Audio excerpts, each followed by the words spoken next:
García de Urola.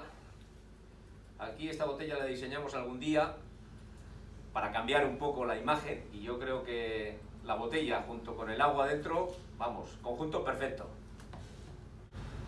Ramón Santamaría, bueno, durante muchos años trabajé para la Athletic y en su momento hicimos esta adaptación de esa botella a esta, donde se ve el escudo y que tuvo mucho éxito.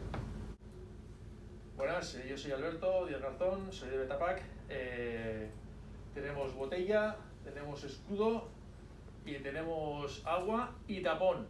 El tapón lo hacemos nosotros y bueno, es el mejor colofón para la mejor agua y la mejor botella. Hemos estado confinados, pero pasados por agua.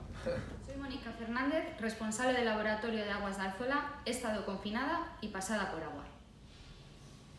Hola, soy Ana Mata, he estado confinada y pasada por agua.